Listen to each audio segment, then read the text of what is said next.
Hello everyone, good morning to all of you. Welcome to Logic Pathshala. आज के इस video में हम कवर करेंगे 19 और 20 जून के इम्पॉर्टेंट करंट अफेयर्स के क्वेश्चंस। इस वीडियो का जो पीडीएफ है फ्रेंड्स, आप लोगों को टेलीग्राम पर मिल जाएगा। लिंक आपको डिस्क्रिप्शन बॉक्स में दिया गया है। तो चलिए आज के इस इम्पॉर्टेंट करंट अफेयर्स को शुरू करते हैं एक मोटिवेशन कोट से। No matter how hard the past, you can always begin again. ज़रूरी नहीं, ये मैटर नहीं करता कि आपका पास्ट कितना हार्ड रहा है। आप हमेशा आप हमेशा शुरू कर सकते हैं दोबारा से। तो कई बार ऐसा होता है कि हम जो काम करना चाहते हैं वो हमने नहीं किया होता, या सिचुएशन ऐसी हो जाती है हमारी लाइफ में कि हम उसे नहीं कर पाते हैं। बहुत ज़्यादा कठिन सिचुएशन भी हमारी लाइफ में आ जाती है। तो उस चीज़ को आप लोग सोचें ना, ऐसा ना कहें कि अगर बहुत ज़्यादा आपकी लाइफ प्रॉब्लम्स आई हैं तो वो हमेशा चलती रहेंगी। नहीं, आप जिस काम को शुरू करना चाहते हैं आप उसको फिर से शुरू कर सकते हैं। आपके पास एक अपॉर्चुनिटी होती है कि आप दोबारा उस काम को शुरू करें, दोबारा अपने पैरों पर खड़ी हों और दोबारा से आगे बढ़ने की पूरी कोशिश करें। तो चलिए फिर इस वीडियो में हम भी आगे बढ़ते हैं। तो आज है 20 जून। 20 जून को सेलिब्रेट किया जाता है वर्ल्ड रेफ्यूज़ी डे। तो ध्यान रखिएगा फ्रेंड्स, वर्ल्ड रेफ्यूजी डे कब आता है? 20 जून को आता है।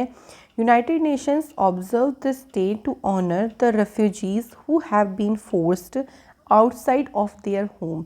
यानी उन रेफ्यूजीज़ को सम्मानित करने के लिए दिन मनाया जाता है जिनको उनके घर से बाहर जो है जाने को मजबूर किया गया था।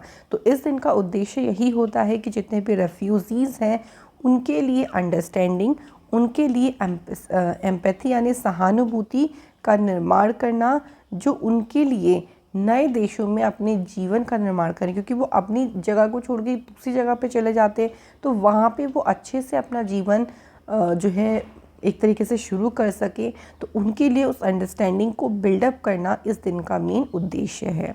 तो ध्यान रखेंगे 20 जून को ये दिन सेलिब्रेट किया जाता है। शुरू करते हैं हम क्वेश्चन नंबर फर्स्ट से। India and Dash launched the joint logo for the celebration of 50 years of its diplomatic relations in June 2022। अभी रिसेंटली देखिए, भारत और कौन से देश ने अपने जो डिप्लोमेटिक रिलेशंस हैं उसके 50 साल के सेलिब्रेशन होने पर एक लोगो को लॉन्च किया। और आप ये देख सकते हैं इस तरीके का ये लोगो है, और ये लॉन्च किया है भारत और वियतनाम देश के 50 साल पूरे होने पर इस लोगो को लॉन्च किया गया है। तो जो एक्सटर्नल अफेयर मिनिस्टर हैं डॉक्टर एस जयशंकर, और उनके जो वियतनामीज़ काउंटर पार्ट है मिस्टर बुई थान सन, इन्होंने इस लोगो को जॉइंटली लॉन्च किया है। ये लोगो दोनों देश के जो रिलेशंस है उनको उनके 50 साल के सेलिब्रेशन को दिखाता है। इसमें अगर आप देखो एक बार लोगों को ध्यान से, तो आपको थोड़ा सा एक पीकॉक सा दिखेगा, ठीक है। और तो ये जो पीकॉक है और जो ये क्रेन है, ये एक तरीके से दोनों देशों के जो नेशनल इम्पोर्टेंस है उसको दिखाता है। क्योंकि पीकॉक क्या है? हमारे देश का नेशनल बर्ड है। तो इसी तरीके से ये ध्यान रखिएगा, दोनों देशों की नेशनल इम्पोर्टेंस को दिखाता है। बात करते हैं फ्रेंड्स वियतनाम की। तो वियतनाम आप देख सकते हैं मैप में, अगर हम थोड़ा सा ध्यान करें तो इस तरीके से वियतनाम है। साइड में है यहाँ के साउथ चाइना सी, कैपिटल है इसकी हनोई, करेंसी है वियतनामी स्टोंग। यहाँ के प्रेसिडेंट है नागुयेन जुआन फुक और प्राइम मिनिस्टर है Pham Minh Chinh. Next question is who has been appointed as a prime minister of Somalia. तो रिसेंटली देखिए अभी फ्रेंड्स सोमालिया के नए प्राइम मिनिस्टर बने हैं, इनका हमें नाम बताना है। तो राइट आंसर इज़ हमजा अब्दी बारे। तो क्वेश्चन ऐसे भी पूछ सकते थे कि जो हमजा अब्दी बारे हैं ये किस देश के प्राइम मिनिस्टर अपॉइंट हुए हैं? तो राइट आंसर आपका तब क्या हो जाता? Somalia is the correct answer. तो जो बारे हैं, Barre is an MP from the semi autonomous state of Jubaland, और इन्होंने रिप्लेस किया है मोहम्मद हुसैन रोबेल को। Barre was also the secretary general of the peace and development party. तो simply देखो, ये सब तो नहीं पूछेंगे कि ये पहले किस पोजीशन पर रही हैं, आपसे सिर्फ और सिर्फ या तो कंट्री पूछ लेंगे या कंट्री देख के नाम पूछ लेंगे। अब थोड़ी सी बात कर लेते हैं फ्रेंड्स सोमालिया की। तो आप देख सकते हैं यहाँ इस तरीके से सोमालिया की लोकेशन है।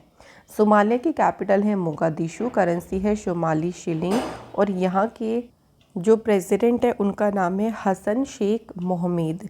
देखिए सोमालिया, अगर आप ये थोड़ी सी लोकेशन हम ये लोग देखें तो इस तरीके से जो लोकेशन आ रही है इसको क्या बोलते हैं, इसे कहा जाता है हॉर्न ऑफ अफ्रीका। बहुत बार एग्ज़ाम में पूछते हैं कि जो हॉर्न ऑफ अफ्रीका है उसमें कौन कौन सी आपकी जो कंट्रीज़ है वो इंक्लूड है। तो आप देख सकते हैं यहाँ पे इंक्लूड है सूडान, यहाँ एरिट्रिया जो है ये भी है, इथोपिया आ गया, जिबूती आ गया, सोमालिया आ गया। ये जो कंट्रीज़ आपकी हैं इनको हॉर्न ऑफ अफ्रीका के नाम से जाना जाता है। तो थोड़ा सा इसके बारे में आप लोग ज़रूर ध्यान करें। नेक्स्ट हमारा क्वेश्चन है India and dash hold the first physical joint consultative commission meeting in new Delhi. तो रिसेंटली देखिए भारत और कौन सा देश है जहाँ पे नई दिल्ली में उनकी पहली जो physical joint consultative commission meeting है इसका आयोजन हुआ। तो इंडिया और बांग्लादेश के बीच में इसका आयोजन हुआ। और कहाँ पे ये मीटिंग हुई अगर ये पूछें तो आपका आंसर हो जाएगा न्यू दिल्ली। अब ये जो मीटिंग है देखिए ये 7th मीटिंग है जिसकी सह अध्यक्षता करी है डॉक्टर एस जयशंकर ने। और उनके बांग्लादेशी जो काउंटर पार्ट रहे यानी उनके साथ कौन थे, डॉक्टर AK अब्दुल मोमीन। इससे पहले जो उसकी प्रीवियस मीटिंग हुई थी वो 2020 में हुई थी। जो JCC है यानी जॉइंट कंसल्टेटिव कमीशन मीटिंग है, ये क्या करती है, ये रिव्यू करती है बायलेटरल रिलेशंस के। तो बायलेटरल रिलेशंस के जो सभी पहलुओं हैं उनको उनकी जो है वो ये समीक्षा करती है। तो किस किस के बीच में हुई है, इंडिया और बांग्लादेश। अब बात कर लेते हैं फ्रेंड्स थोड़ी सी बांग्लादेश की। तो कैपिटल है ढाका, करेंसी है बांग्लादेशी टका, प्रेसिडेंट है अब्दुल हामिद और प्राइम मिनिस्टर है शेख हसीना। कई बार क्वेश्चन ऐसे बन जाता है कि बांग्लादेश से कितने स्टेट्स बॉर्डर शेयर करती हैं। तो एक बार मैप में हम लोग देख लेते हैं। ये बांग्लादेश है जो कि सबसे बड़ा बॉर्डर इसी का ही लगता है इंडिया के साथ। अब देखिए यहाँ पे आप देख सकते हैं वेस्ट बंगाल है, वेस्ट बंगाल यहाँ पूरा वेस्ट बंगाल है। इधर आपका आ जाता है मेघालय, इधर आपका देखिए असम आ गया। त्रिपुरा स्टेट वेरी इंपॉर्टेंट क्योंकि त्रिपुरा स्टेट 3 तरफ से बांग्लादेश के साथ ही बॉर्डर बनाता है। और यहाँ पे आप देख सकते हैं मिज़ोरम। तो ये जो स्टेट्स हैं ना ये आपकी बॉर्डर शेयर करती हैं किसके साथ, बांग्लादेश के साथ। अगला क्वेश्चन है which country is going to host the 14th BRICS summit on 23 June 2022। तो रिसेंटली देखिए कौन सा देश है जो कि 14th नंबर का जो ब्रिक्स समिट होने वाला है 23 जून को, इसको होस्ट करेगा। तो कौन सा देश होस्ट करेगा, आंसर हो जाएगा चाइना जो है इसे होस्ट करेगा। ये जो समिट है ना इसकी एक थीम है और थीम क्या है इसकी, foster high quality BRICS partnership usher in a new era for global development. तो चाइना 14th नंबर का जो, ये भी ध्यान रखिएगा कौन सा एडिशन है इसका, 14th। ब्रिक्स में कौन कौन सी कंट्रीज़ हैं, ब्राज़ील, रशिया, इंडिया, चाइना और साउथ अफ्रीका। साउथ अफ्रीका इसमें बाद में एड ऑन हुआ है। सबसे इम्पॉर्टेंट बात, इसको ध्यान ज़रूर रखिएगा। नेक्स्ट हमारा क्वेश्चन है India and dash have formally relaunched the free trade agreement negotiation. Bharat और साथ ही में किसने अभी दोबारा से अपने फ्री ट्रेड एग्रीमेंट नेगोशिएशन की जो वार्ता है वो फिर से शुरू करी है। तो ये हो जाएगा यहाँ पे आंसर यूरोपियन यूनियन। तो किस किस के बीच में हुई है, इंडिया और यूरोपियन यूनियन के बीच में। इसके अलावा जो नेगोशिएशन है have also been launched for a stand alone investment protection agreement and a geographical indicators agreement. तो साथ ही में देखिए जो IPA है या जो GIS है उसके एग्रीमेंट के लिए भी यहाँ पे बातचीत शुरू हुई है। ये देखिए भारत के लिए बहुत ही ज़्यादा इम्पॉर्टेंट है क्योंकि जो यूरोपियन यूनियन है ना वो अमेरिका के बाद दूसरा लार्जेस्ट जो है ट्रेडिंग पार्टनर है भारत का। Next question is which country has launched it's 3rd aircraft carrier जिसका नाम क्या है, फुजियान। तो अभी रिसेंटली कौन से देश ने अपना तीसरा एयरक्राफ्ट कैरियर फुजियान को लॉन्च किया है। तो ये लॉन्च किस देश के द्वारा किया गया है, आंसर इज चाइना। तो चाइना, देखिए चाइना का ये मोस्ट एडवांस्ड, इसके अलावा as well as first fully domestically built, ये पूरी तरीके से चाइना में ही बिल्ट हुआ है। तो ये चाइना का बहुत ही एडवांस्ड कह सकते हैं आप इसको एयरक्राफ्ट को।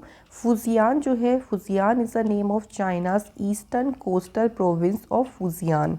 तो चाइना का एक ईस्टर्न कोस्टल प्रोविंस है जिसका नाम फुजियान है, उसी के नाम पर जो है इसका नाम रखा गया है। चाइना का पहला एयरक्राफ्ट कैरियर लियोंगिंग, इसको 2012 में कमीशन किया गया था। उसके बाद दूसरा एयरक्राफ्ट कैरियर इन्होंने बनाया था जिसका नाम था शानडोंग, इसको कब कमीशन किया गया था 2019 में। और अब ये तीसरा एयरक्राफ्ट कैरियर है जिसका नाम क्या है, फुजियान। तो जितनी भी देखिए बेसिक इन्फॉर्मेशन हम लोग यहाँ पे आपके लिए शेयर करते हैं ये सारी इम्पॉर्टेंट होती हैं। अब चाइना की बात करते हैं, कुछ न्यूज़ चाइना से हम लोग रिवाइज़ करते हैं। तो देखिए WHO के द्वारा कुछ टाइम पहले ही चाइना को मलेरिया फ्री सर्टिफाइड किया गया।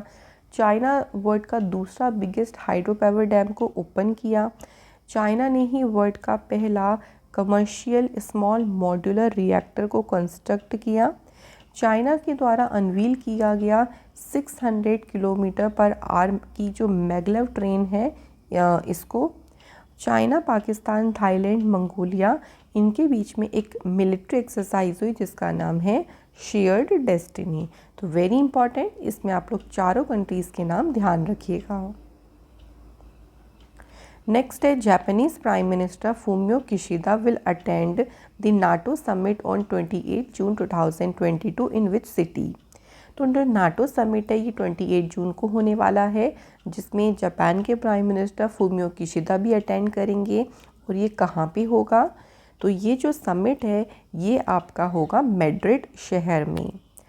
He will become Japan first leader. अब देखो यहाँ ये क्वेश्चन ऐसे क्यों पूछा कि जापान के प्राइम मिनिस्टर ही अटेंड करेंगे, क्योंकि जापान की तरफ से ये पहले लीडर हैं to join a top meeting of NATO. South Korea's new president जो है Yoon Suk Yeol will also be the first leader from his country to attend.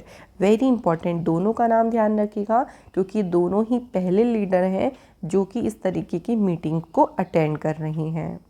अब बात कर लेते हैं थोड़ी सी फ्रेंड नाटो की। Firstly full form, very important, North Atlantic Treaty organisation.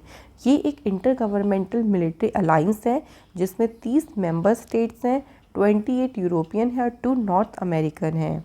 इसकी स्थापना 1949 में हुई थी और बहुत बार एग्जाम में पूछते हैं कि बताओ इसका हेडक्वार्टर कहाँ पे है, तो ब्रुसेल्स बेल्जियम में इसका हेडक्वार्टर है। नेक्स्ट हमारा क्वेश्चन है, the UN general assembly has adopted an India sponsored resolution on multilingualism that mention the dash language for the first time. तो जो ये रेजोल्यूशन अभी अडॉप्ट किया गया ना, इसमें पहली बार किस लैंग्वेज का मेंशन किया गया है। वेरी इम्पॉर्टेंट, राइट आंसर यहाँ पे हो जाएगा हिंदी। तो पहली बार इसे हिंदी को इसमें मेंशन किया गया है। ये जो रेजोल्यूशन था इसे 10 जून 2022 में जो ये प्रस्ताव पारित किया गया था, इसमें हिंदी को एक ऑफिशियल तौर पर, साथ ही में नॉन ऑफिशियल लैंग्वेज के तौर पर इसको इंक्लूड करने की बात कही गई थी। तो पहली बार हिंदी लैंग्वेज को इस रेजोल्यूशन में मेंशन किया गया। थोड़ी सी बात कर लेते हैं फ्रेंड्स एडिशनल बातों की। तो देखिए multilingualism is recognized by the general assembly as a core value of organization. इस टाइम पे जो यूनाइटेड नेशंस की ऑफिशियल लैंग्वेज है वो कितनी है, 6, जो कि हैं Arabic, Chinese, English, French, Russian and Spanish. English और जो फ्रेंच लैंग्वेज है ये एज अ वर्किंग लैंग्वेज है फॉर द यूएन सेक्रेटरीट के लिए। तो इम्पॉर्टेंट बातें हैं ये सारी। नेक्स्ट क्वेश्चन देखिए, नेक्स्ट क्वेश्चन है हमारा, dash has sign an MOU with national centre for medium range weather forecasting for cooperation in meteorology. तो अभी मौसम विज्ञान में सहयोग के लिए अभी NCMRWF के साथ में किसने एक MOU साइन किया, ये MOU साइन किया है इंडियन नेवी ने। तो राइट आंसर हो जाएगा आपका ऑप्शन नंबर डी। अब देखो इस एमओयू का मेन पर्पस क्या है। तो अभी हमने बात करी कि थी ये एमओयू किसके लिए हुआ था, मीटरोलॉजी के लिए इसको किया गया था। तो यहाँ पे दोनों के दोनों जो ऑर्गेनाइजेशन है वो वेदर, ओशियन मॉडलिंग का जो एरिया है, जो फील्ड है, वहाँ पे अपनी अपनी जो एक्सपर्टाइज है उसको शेयर करेंगे। NCMRWF यानी national centre for medium range weather forecasting, ये एक नेशनल एजेंसी है जो कि वेदर फॉरकास्ट करती है। और अगर हम नेवल स्टाफ के चीफ की बात करते हैं तो कौन है, एडमिरल आर हरी कुमार। कुछ रिसेंट एमओयू के बारे में बात कर लेते हैं ताकि हमारा थोड़ा सा रिवीजन हो जाए। Telangana and Google have linked a MOU on digital economy for young and women entrepreneurs. तो ध्यान रखेंगे किस किस के बीच में है, तेलंगाना और गूगल। केरल ने एक एमओयू साइन किया है नीदरलैंड के साथ मिलकर, किस चीज़ के लिए, कॉस्मोस मेलाबैरिकस प्रोजेक्ट के लिए। प्रसार भारती ने एक एमओयू साइन किया है पब्लिक ब्रॉडकास्टर ऑफ अर्जेंटीना के साथ मिलकर। Niti Aayog and UNICEF India collaborated to develop India's first report on state of India's children. तो ये सभी एमओयू भी आपके लिए इम्पॉर्टेंट है। Next question is who is going to launch the historic torch relay for 44th chess olympiad. तो जो 44th number का चेस ओलंपियाड होगा उसके लिए जो हिस्टोरिक टॉर्च रिले है इसको लॉन्च किसने किया है, राइट आंसर हो जाएगा प्राइम मिनिस्टर नरेंद्र मोदी जी ने इसे लॉन्च किया है। For the very first time यानी पहली बार इंटरनेशनल चेस फेडरेशन ने जो ओलंपियाड टॉर्च है ना इसकी स्थापना की है, जो कि ओलंपिक ट्रेडिशन का एक पार्ट है, लेकिन कभी इसे चेस ओलंपियाड में नहीं किया गया था। तो एक तरीके से इसलिए बोला गया है ये हिस्टोरिक टॉर्च रिले है और इसको लॉन्च किसके द्वारा किया जाएगा, तो प्राइम मिनिस्टर मोदी जी ने इसे लॉन्च किया है। India will be first ever country to have the chess olympiad torch relay. Very very important question. Other news की बात करते हैं, ये प्राइम मिनिस्टर मोदी जी से रिलेटेड न्यूज़ है। तो देखिए मोदी जी के द्वारा लॉन्च किया गया global initiative lifestyle for the environment movement. Prime minister Modi ji ने लॉर्ड हनुमान जी के स्टैचू को अनवील किया, कहाँ पे, गुजरात में, और ये कितना ऊंचा है, 108 फीट टॉल है ये। इसके अलावा प्रधानमंत्री संग्रहालय का इनॉग्रेशन किया गया न्यू दिल्ली में। प्राइम मिनिस्टर नरेंद्र मोदी जी ने 7th addition of Raisina dialogue को भी इनॉग्रेट किया। नेक्स्ट क्वेश्चन पे बढ़ते हैं। Which airport has been awarded the best regional airport in India and South Asia title in the 2022 Skytrax world airport awards. तो इन awards में किस एयरपोर्ट को बेस्ट रीजनल का अवार्ड मिला है इंडिया में, ठीक है, इंडिया की बात हो रही है। तो आंसर यहाँ पे हो जाएगा द कैंपेगौड़ा इंटरनेशनल एयरपोर्ट, जो कि कहाँ पे है, बेंगलुरु में है। ये जो अवार्ड्स हैं ये ग्लोबली लेवल पर एक तरीके से आपके लिए सर्वे किया गया था, जिसमें कस्टमर से उनका फीडबैक लिया गया, उसी के बेस्ड पर ये अवार्ड दिए गए हैं। ये अवार्ड की सेरेमनी कहाँ पे हुई, पेरिस में। Bengaluru airport has won the best airport award at the Wings India award in March 2022। तो मार्च के टाइम पे जो विंग्स इंडिया अवार्ड हुए थे उसमें बेस्ट एयरपोर्ट का अवार्ड किसे मिला था, बेंगलुरु एयरपोर्ट को। अगले क्वेश्चन पे बढ़ते हैं। नेक्स्ट क्वेश्चन है with which of the following has GOBP entered into an agreement to support its commitment towards the climate growth EV100 initiative of 100% electric vehicle fleet by 2030। तो ये जो GOBP है ना, इसने 2030 तक 100% इलेक्ट्रिक व्हीकल का जो एक आप कह लीजिए कमिटमेंट लिया है, उसका समर्थन करने के लिए इन्होंने अभी एक एग्रीमेंट किया। और ये एग्रीमेंट किसके साथ किया गया है, तो आंसर हो जाएगा ज़ोमैटो के साथ जो है ये एग्रीमेंट किया गया। इस एग्रीमेंट के अनुसार जो GOBP है ये प्रोवाइड करेगा इलेक्ट्रिक व्हीकल मोबिलिटी सर्विसेज किसको, ज़ोमैटो को। और यहाँ पे GOBP पल्स बैटरी जो है स्वैपिंग स्टेशंस, ये भी यहाँ पर एक्सेस कर सकेंगे। GOBP जो है is a fuels and mobility joint venture between Reliance industries and BP। तो एक तरीके से जो आपका फ्यूल हो गया, आपकी जो मोबिलिटी है ना, उसके लिए एक जो जॉइंट वेंचर है इसको कहा गया है GOBP। नेक्स्ट क्वेश्चन पे बढ़ते हैं।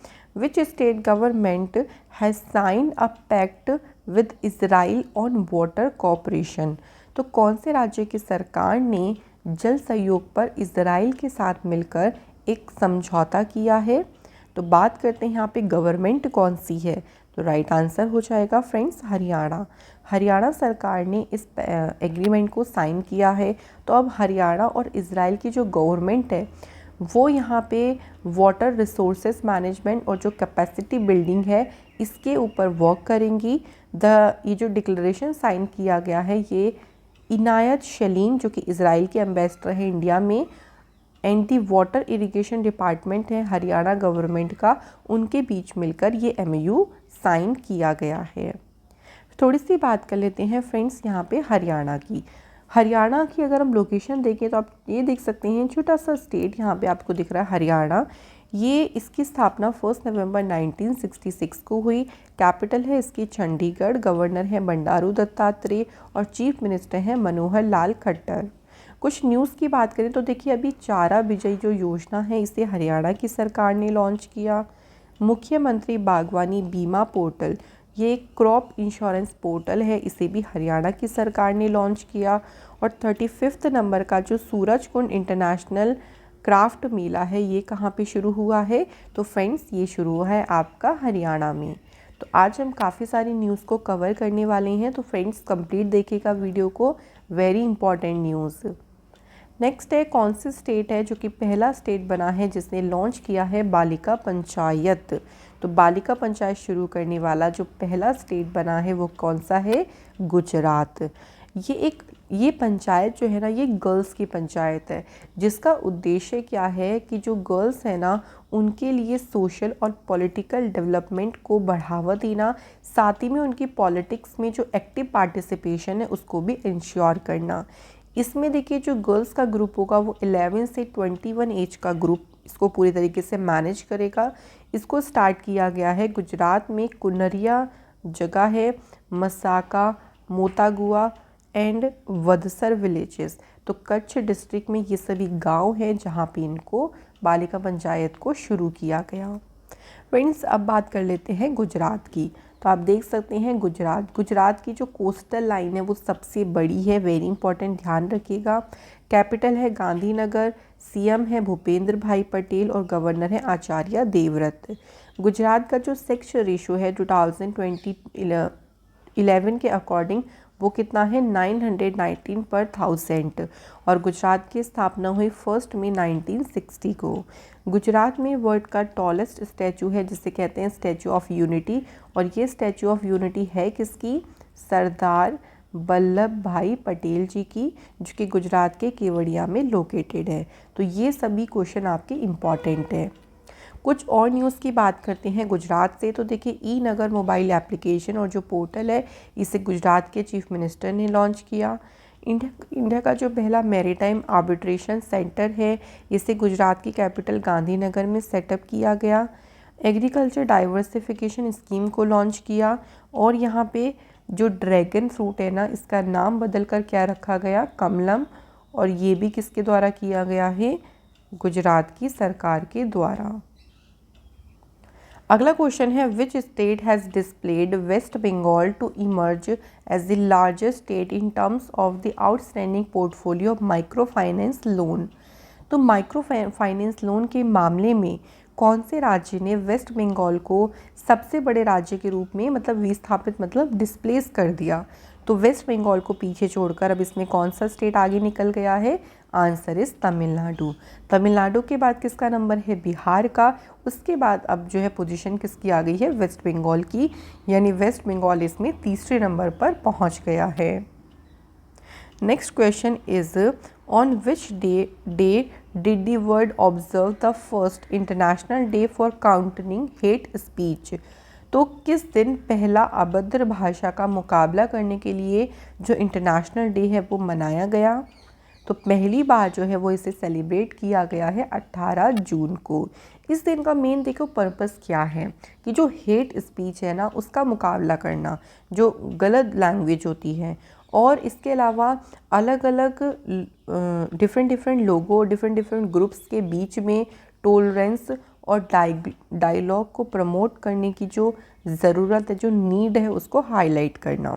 इसकी थीम रखी गई role of education to address the root causes of hate speech and advance inclusion, non discrimination and peace. तो ये इसकी थीम है, पहली बार इसे सेलिब्रेट किया गया, तो इसका आप लोग डेट को ज़रूर ध्यान रखिएगा। Next question is who has been appointed as a chairman of cellular operators association of India. तो इसके अभी हाल ही में अध्यक्ष कौन बनी है? तो सिंपल आपको बस इनका नाम ध्यान रखना है, प्रमोद के मित्तल। प्रमोद के मित्तल करंटली ये रिलायंस जियो इन्फोकैम में प्रेसिडेंट के रूप में काम कर रहे थे, बट इनको अब cellular operation association of India में एज अ चेयरमैन पद पे अपॉइंट किया गया है। Next is who has been appointed as a chief justice of Uttarakhand. Uttarakhand के अभी चीफ जस्टिस कौन बने हैं? तो राइट आंसर हो जाएगा विपिन सांघी, वेरी इंपॉर्टेंट। तो देखिए रिसेंटली जो है ना अभी कुछ स्टेट्स के चीफ जस्टिस चेंज हुए हैं, तो इसलिए आपको थोड़ा सा ध्यान रखना है। जो चीफ जस्टिस तेलंगाना के कौन थे? SS शर्मा, उनको अब ट्रांसफ़र कर दिया गया है दिल्ली हाई कोर्ट में इन दी सेम कैपेसिटी। इसके अलावा देखिए उत्तराखंड में तो कौन बने? विपिन सांघी। और वहीं राजस्थान हाई कोर्ट के जो चीफ जस्टिस बने हैं उनका नाम है SS शिंदे। तो दोनों में से तो कोई सा भी पूछ सकते हैं, इसलिए दोनों का आप लोग ध्यान रखिएगा। कुछ और अपॉइंटमेंट्स की बात करती हैं तो देखिए x IPS officer Lalpura reappointed national commission for minorities, ये इसके चीफ बनी है। हर्षवर्धन श्रृंगला ये इंडिया के G20 चीफ कोऑर्डिनेटर बने। गवर्नमेंट ऑफ इंडिया ने मोहन विनय क्वात्रा को नया फॉरेन सेक्रेटरी अपॉइंट किया है। और विकास कुमार ये दिल्ली मेट्रो रेल कॉरपोरेशन के मैनेजिंग डायरेक्टर पद पे अपॉइंट किए गए। नेक्स्ट है विच of the following has launched an instant credit line service on WhatsApp. WhatsApp पर इंस्टेंट क्रेडिट लाइन सेवा शुरू किसने की है? तो ये शुरू करी है कैशे ने। तो cache is the right answer. ये जो कंपनी है ना ये कस्टमर्स को लोन प्रोवाइड करेगी विद इन 30 सेकेंड्स में। जब आप उनका AI जो ड्राइवन है, चैट कैपेबिलिटी है ना, जब आप उसको यूज़ करोगे तो आपको 30 सेकंड के भीतर ही ये लोन प्रोवाइड कर देगी। कैशे जो है एक mobile only credit led financial wellness platform है जिसकी स्थापना 2016 में V रमन कुमार के द्वारा की गई थी। Next question, which cricketer has become the oldest Indian cricketer to achieve a T20 half century. T20 half century हासिल करने वाले सबसे ओल्डेस्ट इंडियन जो क्रिकेटर बने हैं उनका नाम क्या है? दिनेश कार्तिक। तो इनका नाम ध्यान रखिएगा। देखिए दिनेश कार्तिक जी ओल्डेस्ट बनी है और इन्होंने फॉर्मर जो ये रिकॉर्ड था वो MS धोनी के नाम था, तो उनका इन्होंने रिकॉर्ड ब्रेक किया है। He become the oldest Indian जो कि 50 रन पे पहुँचे इन T20 इंटरनेशनल में with the half century at a age of 37 years and 16 days. और किसके अगेंस्ट किया इन्होंने? साउथ अफ्रीका की। MS धोनी का जो स्कोर था ना 50 रन का, वो 2018 में साउथ अफ्रीका के अगेंस्ट आया था। उस टाइम पे उनकी एज थी 36 ईयर एंड 229 डेज। तो आप देख सकते हैं अब सबसे उम्र दराज कौन बन गए हैं? दिनेश कार्तिक। कुछ बात कर लेते हैं फ्रेंड्स क्रिकेट से रिलेटेड ही। तो देखिए इंग्लैंड के जो बैटर हैं जो रूट, इन्होंने टेस्ट क्रिकेट में अपने 10,191 रन कंप्लीट करे और इन्होंने सुनील गावस्कर जी के रिकॉर्ड को पीछे छोड़ दिया। इंडिया स्पिनर रविचंद्रन अश्विन, इन्होंने कपिल देव जी के विकेट को पीछे छोड़ दिया और ये सेकंड मतलब एक तरीके से दूसरे इंडियन स्पिनर बने हैं। मतलब इन्होंने सिंपली आप ध्यान रखिएगा कपिल देव जी के जो स्कोर था उसको पीछे छोड़ दिया और श्रीलंका के अगेंस्ट इन्होंने ये रिकॉर्ड हासिल किया। इंडिया के captain Rohit Sharma and Jasprit Bumrah have been named among 5 players in Wisden's cricketer of the year in 2022 edition. तो जो Wisden cricketer of the year में 5 प्लेयर का नाम इसमें दिया गया था, जिसमें से 2 इंडिया की तरफ से थे, रोहित शर्मा एंड जसप्रीत बुमराह। तो फ्रेंड्स ये थी हमारी आज की कंप्लीट वीडियो जिसमें हमने काफ़ी सारे क्वेश्चंस को कवर किया है। रिवीजन पोर्शन मैंने इसलिए नहीं रखा क्योंकि काफ़ी सारे क्वेश्चंस थे आज, कल हम लोग अच्छे से रिवाइज भी करेंगे। लास्ट मैंने आप लोगों को सैटरडे क्वेश्चन पूछा था जिसका पहले का आंसर है मार्च 2023 एंड सेकंड क्वेश्चन का जो आंसर है वो है हरियाणा। तो friends thank you so much, आप सभी ने जो कमेंट करी हैं बिल्कुल करेक्ट है। आज के हमारे कमेंट है Prabhat Kumar Pal and Priyanka Priyadarshini Behera. Thank you so much once again. अब आज के क्वेश्चंस की बात करते हैं, तो इसका आंसर मुझे जल्दी से अभी आप कमेंट सेक्शन में दीजिएगा। प्रेस काउंसिल ऑफ इंडिया के नए प्रेसिडेंट कौन बने। सेकंड क्वेश्चन है कौन सी कंट्री है जो कि football tournament FIFA under 17 women world cup 2022 को होस्ट करेगी या फिर इसकी मेज़बानी करेगी। तो फ्रेंड्स चलिए यहाँ पर हमारी इस वीडियो को करते हैं finish. Thank you so much for watching this video and जिस तरीके का लव एंड सपोर्ट आप हमारे चैनल को देते हैं उसके लिए आपका बहुत बहुत शुक्रिया। आप इसी तरीके से मेहनत करते रहें, अच्छे से पढ़ते रहें और खुश रहें। Thank you.